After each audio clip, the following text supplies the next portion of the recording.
প্রিয় শিক্ষার্থীরা, আজকের আইসিটি ভিডিও ক্লাসে তোমাদের সবাইকে আমন্ত্রণ জানাচ্ছি।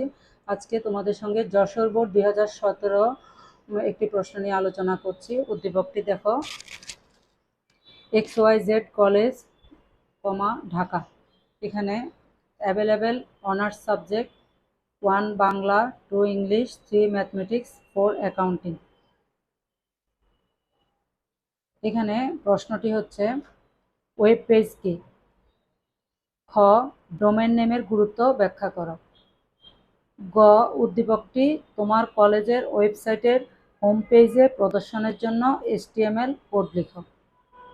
ঘ, সম্মান বিষয়ের নামের তালিকা নিয়ে সিরিয়াল নাম্বার এবং সাবজেক্ট নেম এই দুইটি টেবিল হেডিং দুই কলামের একটি টেবিল, এখানে বলা হচ্ছে বর্ডার সহ, ব্র্যাকেটে বলা হচ্ছে তোমাদের উদ্দীপকটির মধ্যে বর্ডার সহ 2 কলামের একটি টেবিল তৈরির HTML কোড লিখো। আচ্ছা, কয় দেখো, ওয়েব পেজ কি? ইন্টারনেট ব্যবহারকারীদের দেখার জন্য বিভিন্ন দেশের সার্ভারে রাখা হয় এক ধরনের ওয়েব ডকুমেন্টকে ওয়েব পেজ বলা হয়। আর খ হচ্ছে, ডোমেন নেমের গুরুত্ব ব্যাখ্যা করো। প্রতিটি ওয়েবসাইটের যে স্বতন্ত্র নাম থাকে তাকে ডোমেন নেম বলে। ডোমেন নেমটা অদ্বিতীয় হতে হবে। ডোমেন নেমটা একটা ডোমেন নেমের সঙ্গে আরেকটা ডোমেন নেম মিলবে না, এরকম অদ্বিতীয় হতে হবে। ডোমেন নেমকে কঠোরভাবে নিয়ন্ত্রণ করা হয়। যে পদ্ধতিতে ডোমেন নেমকে নিয়ন্ত্রণ করা হয় তাকে DNS বলে। এটা ডোমেন নেমিং সিস্টেম, এটা পুরো কথাটা হচ্ছে ডোমেন নেমিং সিস্টেম। আচ্ছা, ডোমেন নেমকে কঠোরভাবে নিয়ন্ত্রণ করা হয় যাতে একটি নাম অন্য কেউ ব্যবহার করতে না পারে। এজন্য নতুন নতুন নাম দেওয়া হয়। যেমন কেউ কিনে নাই এরকম কোনো নাম ইন্টারনেট থেকে কিনে নেওয়া যায়। আচ্ছা, ডোমেন নেমের ডটের পর দুটো অংশ থাকে, একটি ডটের আগের অংশ, আরেকটি হচ্ছে ডটের পরের অংশ। ডটের পরের অংশটিকে টপ লেভেল ডোমেইন বলে। এটি দেখে বোঝা যায় প্রতিষ্ঠানটির ধরনটা বোঝা যায়। যেমন .edu, তারপরে .bd, কান্ট্রি ডোমেইন আছে .bd মানে বাংলাদেশ বোঝাতে বাংলা .bd বলা হয়। এডু মানে এটা প্রতিষ্ঠানটা একটা শিক্ষা প্রতিষ্ঠান, এরকম বোঝা যায়। .com যেমন কোনো একটা কমার্শিয়াল প্রতিষ্ঠান, এরকম বাণিজ্যিক প্রতিষ্ঠান, এরকম বোঝা যায়। এরকম বোঝা যায় যে ডোমেনের প্রকৃতিটা বোঝা যায়। টপ লেভেল ডোমেন দেখে ডোমেনের প্রকৃতিটা বোঝা যায়। আচ্ছা, এরপরে গতে বলা হচ্ছে, উদ্দীপকটি তোমার কলেজের ওয়েবসাইটের হোম পেজে প্রদর্শনের জন্য HTML কোড লিখো। আচ্ছা, উদ্দীপকটি হচ্ছে এখানে তোমার দেখো, XYZ কলেজ ঢাকা এবং available honours subject 1 Bangla, 2 English, 3 mathematics, 4 accounting. তাহলে এই পুরাটাই তোমার কলেজের ওয়েবসাইটের হোম পেজে প্রদর্শনের জন্য, যেহেতু এখানে হোম পেজ মানে কি, যে প্রথম যে পেজটি সে পেজের মধ্যেই থাকবে, এটা প্রদর্শন করতে হবে HTML কোড লিখো। তাহলে আমরা জানি যে হোম পেজের মধ্যে কোনো কিছু যখন প্রদর্শন হয় এটি একটু আকর্ষণীয় হয়, তাই না? একটু আকর্ষণীয় হয়। এখানে আমাদেরকে কিছু ব্যাপার লক্ষ্য রাখতে হবে, যেমন XYZ কলেজ, কলেজের নামটি বা অ্যাভেলেবেল অনার্স সাবজেক্ট, এগুলোকে আমার একটু আকর্ষণীয়ভাবে এখানে প্রদর্শন করতে হবে। এগুলো আমাকে প্রথমেই খেয়াল করতে হবে, যেহেতু বলা হচ্ছে ওয়েবসাইটের হোম পেজে প্রদর্শনের জন্য HTML কোড লিখো। আচ্ছা, এখানে আমরা গটা দেখি যে উদ্দীপকটি ওয়েবসাইটের হোম পেজে HTML, আমরা প্রয়োজনীয় কোডগুলো লিখি। গ,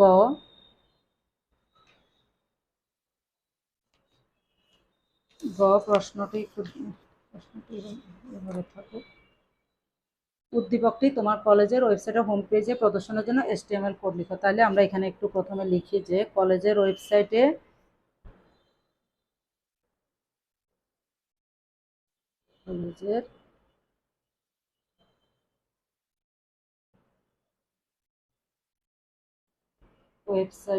হোম পেজে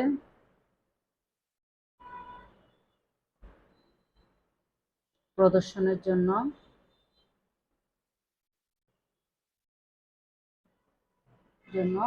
HTML কোড নিম্নরূপ। আচ্ছা, এখানে প্রথমে আমরা HTML সবগুলো ছোট হাতের লিখব। HTML, এরপরে বডি, বডি। আচ্ছা, বডি এখানে যে আমাদের এই যে প্রথমে আমাদেরকে XYZ কলেজ ঢাকা, তার মানে এটা একটা কলেজের নাম ঢাকা। এটাকে আমরা H1 দিয়ে লিখতে পারি। H1 দিয়ে লিখলে আমরা জানি যে H1, H2, H3 এরকম যে হেডিং লেখার জন্য ব্যবহার করা হয় যে কোডটি, এটির মধ্যে লিখলে আমাদের লেখাগুলো অনেক সুন্দর দেখা যাবে। তাহলে আমরা এখানে H1 লিখি। H1 হচ্ছে সাইজটি সবচেয়ে বড়, H1 সাইজটি হবে সবচেয়ে বড়। আর এরপরে আস্তে আস্তে H2, H3 থেকে ক্রমান্বয়ে ছোটোর দিকে যায়। তাহলে আমরা এখানে H1 ট্যাগটি লিখি। তারপরে এখানে আমরা কলেজের নামটি লিখব, XYZ কলেজ, WLE ঢাকা।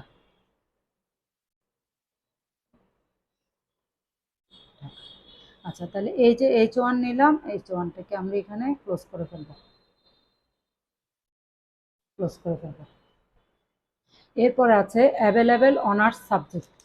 এটাকেও আমরা H1টাতে লেখার সাইজটা বড় আসবে, কিন্তু আমরা H3 বা H4 এরকম নিলে লেখার সাইজটা আরেকটু এটার তুলনায় আরেকটু ছোট হবে। দুইটাই যদি একই রকমের হয়, H1 দিয়ে হয়, এটা কিন্তু ইচ্ছাগুলো আমরা পি ট্যাগ দিয়েও নিতে পারি, কোনো ভুল নাই। কিন্তু জাস্ট যেহেতু হোম পেজে প্রদর্শনের কথা বলা হয়েছে, এখানে আমরা H1 ট্যাগটা ব্যবহার করতেছি, কিন্তু এখানে যদি কেউ পি ট্যাগ ব্যবহার করে তাতেও কিন্তু কোনো ভুল হবে না, ভুল হবে না। তাহলে আমরা এই যে অ্যাভেলেবেল অনার্স সাবজেক্ট, এটার জন্য আমরা H3 অথবা H4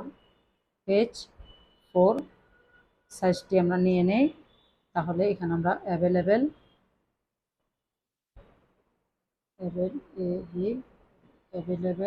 অনার্স অনার্স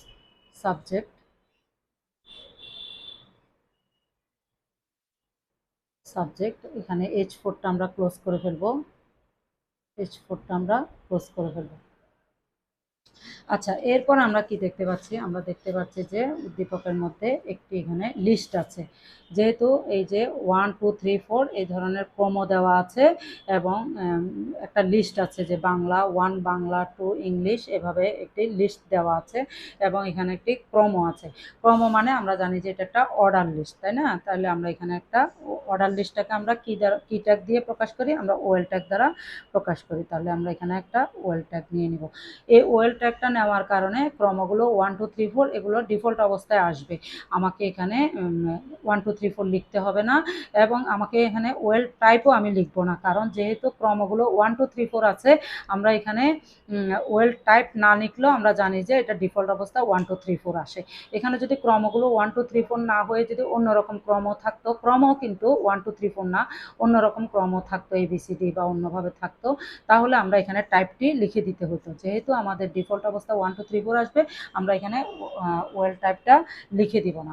আচ্ছা, তাহলে আমরা এখানে এই যে ওয়েলটা নিলাম, এটার জন্য আমাদের এই যে 1 2 3 4 ক্রমগুলো আমাদের অটোমেটিক আসবে, স্বয়ংক্রিয়ভাবে আমাদের আসবে।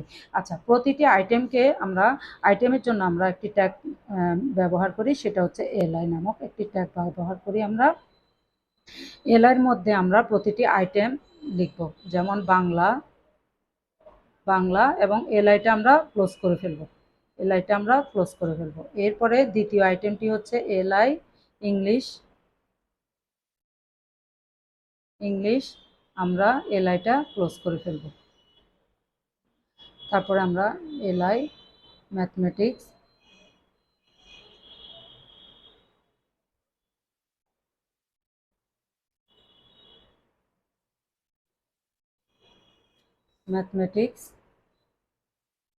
লিখে আমরা এলআইটাকে ক্লোজ করে ফেলবো। আচ্ছা, এখানে ওয়েল ট্যাগটি নেওয়ার কারণে আমাদের ক্রমগুলো আসবে, আর প্রত্যেকটা আইটেমের জন্য আমরা এলআই ট্যাগ ব্যবহার করব, এবং প্রত্যেকটা এলআইয়ের মধ্যে একটা করে আইটেম লিখব, এবং এলআইটাকে আমরা ক্লোজ করে ফেলব। তাহলে আমরা এখানে এলআই অ্যাকাউন্টিং,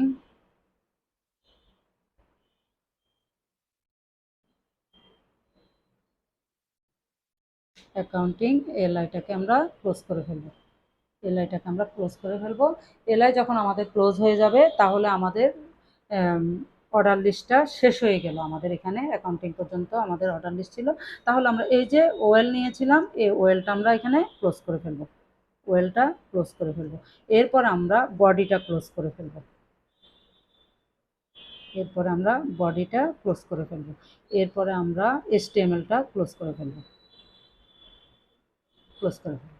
আচ্ছা, তাহলে এইটুক পর্যন্ত আমার লিখলে আমার কলেজের ওয়েবসাইটের মধ্যে এই যে এই উদ্দীপকের এই অংশটুকু প্রদর্শিত হবে, যে কলেজের নাম, অ্যাভেলেবেল অনার্স সাবজেক্ট এবং এই যে ক্রম দিয়ে যে সাবজেক্টগুলোর নাম আছে সবগুলো ঠিক এইভাবেই আমি একটা ওয়েব পেজের মধ্যে এই অংশটুকু আমি প্রদর্শন পাবো আমরা, এটুক পর্যন্ত আমরা লিখলে। আচ্ছা, এরপরে আমরা ঘতে দেখি কি আছে। সম্মান বিষয়ের নামের তালিকা, সম্মান বিষয়ের নামের তালিকা নিয়ে, সম্মান বিষয়ের নামের তালিকা নিয়ে, সম্মান বিষয়ের নামের তালিকা কি ছিল? এই যে বাংলা, ইংলিশ, ম্যাথমেটিক্স, অ্যাকাউন্টিং এগুলোই তো নিয়ে সিরিয়াল নাম্বার, সিরিয়াল নাম্বার এই যে 1 2 3 4 এগুলো, এবং সাবজেক্ট নেম। সম্মান বিষয়ের নামের তালিকা নিয়ে সিরিয়াল নাম্বার এবং সাবজেক্ট নেম। তাহলে এই দুইটি টেবিল, মানে একটা টেবিল হবে, টেবিলের মধ্যে আমাদের সিরিয়াল নাম্বার এবং সাবজেক্ট নেম এই দুটো হেডিং দিয়ে, যেহেতু দুটো কলাম হবে, আমাদের দুটো কলাম হবে, দুটো কলামের একটি টেবিল একটি আবার ব্র্যাকেটের মধ্যে বর্ডার সহ লেখা আছে, টেবিল তৈরির HTML কোড লিখো। এখানে একটু লক্ষ্য করো তোমরা যে এখানে কি বলা হয়েছে, সম্মান বিষয়ের নামের তালিকা নিয়ে সিরিয়াল নাম্বার এবং সাবজেক্ট নেম। তোমরা প্রশ্নটি পাওয়ার পরে খুব মনোযোগ, এই প্রশ্নটি একটু যদিও কঠিন না, সোজা, কিন্তু একটু খেয়াল করো। এখানে বলা হচ্ছে কি সাবজেক্ট নেম এই দুইটি টেবিল হেডিং, মানে এই দুটো এই যে সিরিয়াল নাম্বার এবং সাবজেক্ট নেম এই দুটা হেডিং আকারে আসবে, এগুলো টেবিল ডাটা হিসাবে আসবে না। টিএইচ যেটা আমরা ব্যবহার করি, টেবিল হেডিং, টেবিল হেডিং যেটা থাকে টিএইচ, আমরা ওইভাবে লিখতে হবে এখানে। হ্যাঁ, এটা আমরা সাধারণত টেবিলের ভিতরে যে ডাটাগুলো এটার জন্য আমরা টিডি ব্যবহার করি, কিন্তু এই দুটোর জন্য আমাকে টিডি ব্যবহার করা যাবে না। বলা হয়েছে এই দুইটি টেবিল হেডিং আকারে থাকবে। হ্যাঁ, দুই কলামের একটি আবার ব্রেকেটের মধ্যে বর্ডার সহ বলা আছে। এই বর্ডার সহ কথাটা বলেছে যখন, তখন তোমরা হয়তো মনে করবে বর্ডার সহ কথাটা কেন বলেছে। আসলে কিন্তু আমরা জানি যখন আমরা একটি টেবিল ট্যাগ নেই সেখানে আমরা, আচ্ছা আমরা এটা একটু দেখি, তোমাদেরকে দেখাচ্ছি আমি। যখন আমরা একটি টেবিল ট্যাগ ব্যবহার করি তার সাথে সাথে আমরা বর্ডারটা নিয়ে নেই, কিন্তু বর্ডারটা না নিলে কিন্তু টেবিলের দাগগুলো আসবে না। কিন্তু তারপরেও প্রশ্নের মধ্যে আবার বলে দেওয়া আছে যে বর্ডার সহ, বর্ডার সহ, বর্ডার না হলে তো এটা টেবিল হবে না। আমরা তো টেবিল ট্যাগ নিলে বর্ডারের মাপটা নিয়েই ফেলি, কিন্তু তারপরে এখানে বলা আছে। কিন্তু তোমরা হয়তো পরীক্ষার হলে এরকম দেখলে ভাববে এটা কেন আবার আলাদা করে বলা হয়েছে।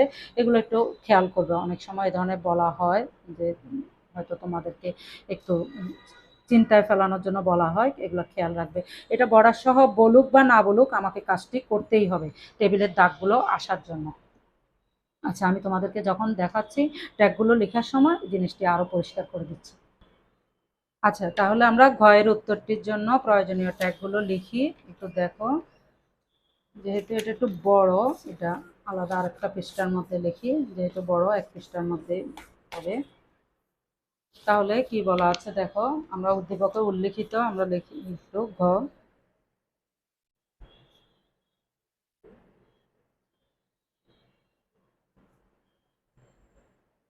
উদ্দীপকে উল্লিখিত সম্মান বিষয়ের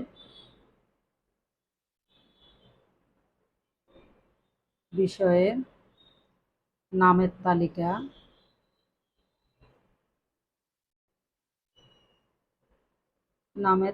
নিয়ে সিরিয়াল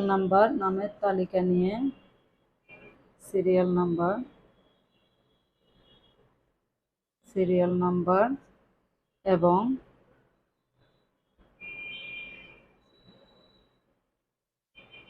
সাবজেক্ট নেম এই দুটি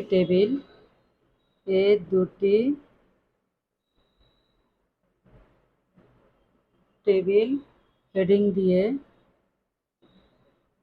টেবিল হেডিং দিয়ে 2 কলামের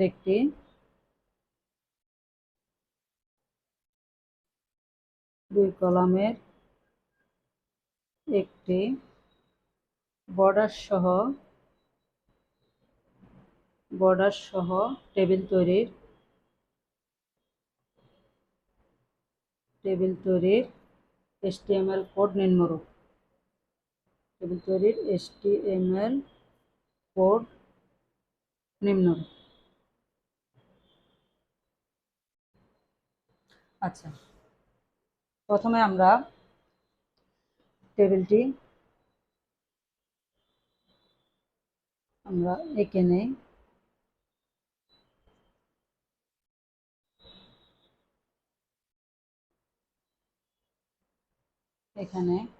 এখানে কি বলা আছে? অ্যাভেলেবেল অনার্স সাবজেক্ট, এই কথাটি উপরে লেখা আছে। আচ্ছা, আমরা এখানে প্রথমে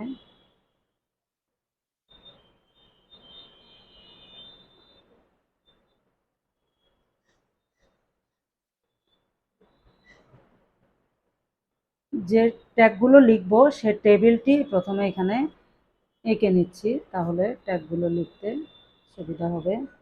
এখানে উপরে লেখা আছে অ্যাভেলেবেল অনার্স সাবজেক্ট, আর যেহেতু দুটো থাকবে। আচ্ছা, তাহলে available honours subject available honours subject honours subject. আচ্ছা, ভিতরে একটা থাকবে কি বলছে? Serial number, serial number. আরেকটা হচ্ছে সাবজেক্ট নেম।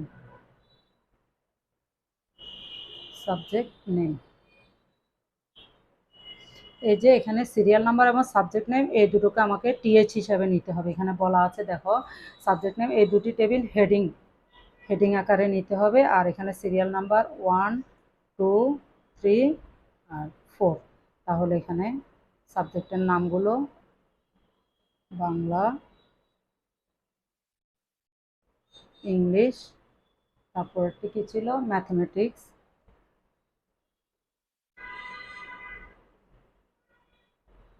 আর একটা হচ্ছে অ্যাকাউন্টিং, অ্যাকাউন্টিং। আচ্ছা, এটার জন্য কোডগুলো হচ্ছে, প্রথমে আমরা এটির জন্য টেবিল তৈরি HTML কোড লিখো। এই টেবিলটি তৈরি করার জন্য আমাদেরকে HTML কোড লিখতে বলা হয়েছে। তাহলে প্রথমে আমরা কি নিব? প্রথমে আমরা নিব HTML, এরপরে বডি,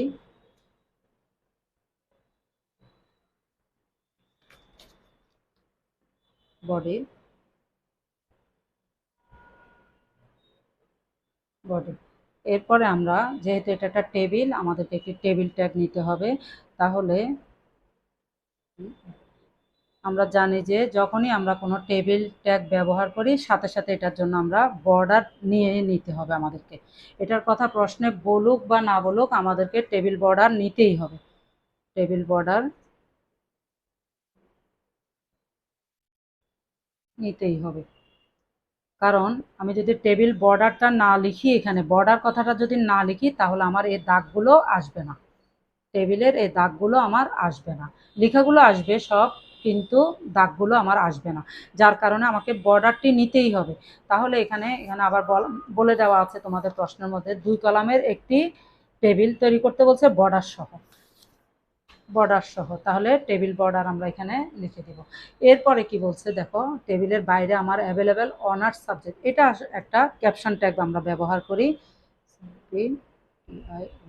ক্যাপশন ট্যাগ আমরা ব্যবহার করি, ক্যাপশন লিখে এটার কন্টেন্টটি বাইরে লিখতে হবে। AVAIL available honours subject, HONO honours subject, আমরা ক্যাপশন ট্যাগটি ক্লোজ করে দিব।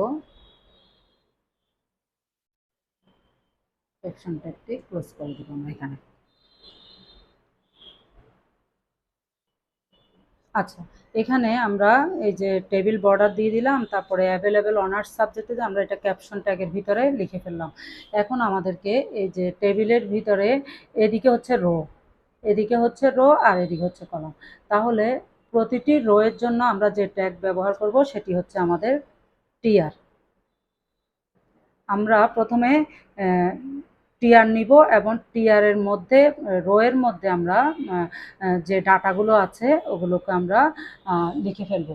সে যদি ডাটা থাকে তাহলে আমরা টিডি ব্যবহার করব, আর যদি হেডিং, তোমাদের প্রশ্নের মধ্যে হেডিং বলা আছে, তাহলে আমাদেরকে এই যে প্রথম যে রোটা এই রোটার জন্য আমাদেরকে এই যে এই প্রথম রোটা, এই রোটাতে আমাদের যে সিরিয়াল নাম্বার এবং সাবজেক্ট নেম, এটার জন্য আমাদেরকে টিএইচ ব্যবহার করতে হবে।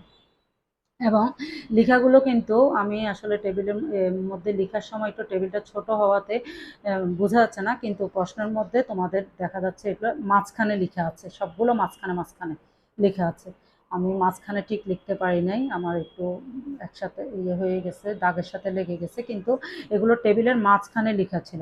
মাঝখানে মানে সেন্টারে লেখা ছিল। তাহলে আমরা এখানে যেহেতু হেডিং আকারে নিব, তাহলে আমরা এখানে টিএইচ, এবং আমরা যেহেতু মাঝখানে আছে আমরা এখানে একটা অ্যালাইন দিয়ে দিতে পারি। অ্যালাইন সমান এখানে একটা অ্যাট্রিবিউট ব্যবহার করা যায়, টিএইচ অ্যালাইন। অ্যাট্রিবিউটটা আমাকে ডাবল কোটেশনের মধ্যে লিখতে হবে, সেন্টার, সেন্টার। তারপরে এখানে আমার কন্টেন্টটা লিখতে হবে সিরিয়াল নাম্বার, সিরিয়াল নাম্বার লিখে আমাকে এখানে এই যে টিএইচ অ্যালাইন নিয়েছিলাম সেই টিএইচটা আমাকে ক্লোজ করতে হবে। আচ্ছা, টিএইচ অ্যালাইন দিলাম কেন? লেখাটা মাঝখানে আসবে, সেন্টারে আসবে, এই যে সেন্টার দিয়ে দিলাম, মাঝখানে আসবে। এবং কি লেখাটা কি মাঝখানে আসবে? সিরিয়াল নাম্বার লেখাটা আমার মাঝখানে আসবে। তাহলে টিএইচটা আমি ক্লোজ করে ফেললাম। এরপরে আমি প্রথম এই রোটার জন্য আমাকে প্রথমে ট্যাগগুলো নিতে হবে, সিরিয়াল নাম্বার এবং সাবজেক্ট নেম। তাহলে আমি আরেকটি টিএইচ নিলাম এবং এটিও আমি অ্যালাইন দিয়ে দিলাম, মাঝখানে আসবে, centre, centre, subject name, subject name নিলাম, আমি আবার টিএসটি ক্লোজ করে ফেললাম। আচ্ছা, তাহলে আমার একটা রো শেষ। একটা রো যখন শেষ হয়ে যাবে তখন আমি টিআরটা ক্লোজ করে ফেলবো। টিআরটা এদিকেও ক্লোজ করে ফেলা যায়, কোনো সমস্যা নাই, এখানেও ক্লোজ করে ফেলা যায়। যখন একটা রো শেষ হবে তাহলে একটা টিআর আমার ক্লোজ হয়ে যাবে। এরপর আবার আমি টিআর নিব, আমি আবার টিআর নিব, আবার টিআর নিয়ে এটি এরপর এগুলো কিন্তু টিএইচ হবে না, এগুলো হবে টেবিল ডাটা হিসাবে আসবে। টেবিল ডাটার জন্য আমরা যে ট্যাগটি ব্যবহার করি সেটি হচ্ছে টিডি। তাহলে আমরা এখানে নিব টিডি, এগুলো মাঝখানে থাকবে, সুতরাং অ্যালাইন নিতে হবে, সেন্টার, সেন্টার, এখানে হবে 1, আর টিডি অ্যালাইন যে নিয়েছিলাম এটা আমাকে ক্লোজ করতে হবে, টিডি ক্লোজ করতে হবে। তাহলে আমি আবার টিডি নিব, টিডি অ্যালাইন সেন্টার, সেন্টার, এখানে হচ্ছে বাংলা। এই যে আমি দ্বিতীয় রোটার জন্য ট্যাগগুলো লিখছি, এখানে হবে বাংলা, বাংলা। তাহলে আমি এখানে টিডিটা ক্লোজ করে ফেলব। আচ্ছা, তাহলে এই যে এই রোর মধ্যে আমার এই দুটোই ডাটা ছিল, একটা 1 আর একটা হচ্ছে বাংলা। তাহলে দিলাম, তাহলে আমি এখানে টিআরটাকে ক্লোজ করে ফেলব, টিআরটা ক্লোজ করে ফেলব। আচ্ছা, আবার টিআর নিব আমি, আবার টিআর নিব। এরপরে আমার এই এরপরে এটিডি, এটিডি। তাহলে আমি এখানে টিডি অ্যালায়েন,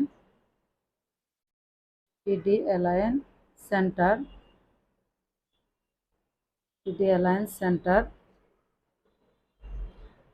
সেন্টার, তারপরে এখানে কি লেখা? টু, টু, তারপরে আমার টিডি ক্লোজ হয়ে যাবে, টিডি ক্লোজ হয়ে যাবে। এরপরে আমার আবার টিডি অ্যালায়েন, অ্যালায়েন সেন্টার,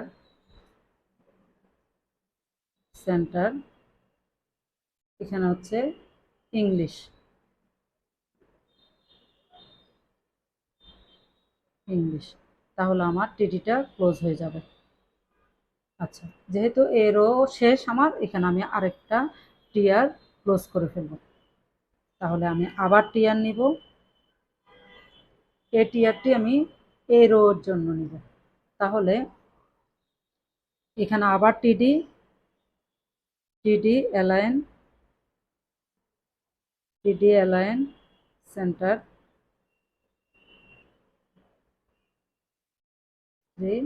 আর এখানে হবে টিডিটা ক্লোজ করে ফেলব। এরপর আমি আবার টিডি নিব,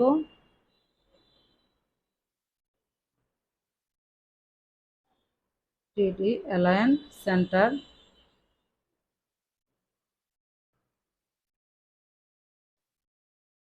সেন্টার,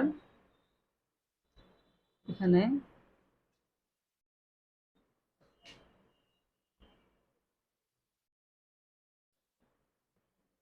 টিডিটা ক্লোজ করে ফেলব, টিডি ক্লোজ করে ফেলব এবং আমি টিআরটিও ক্লোজ করে ফেলব, টিআরও ক্লোজ করে ফেলব। এরপরে আমি আবার টিআর নিব, টিআর নিব, তারপরে এই রো এর জন্য। তাহলে আমি আবার টিডি নিব,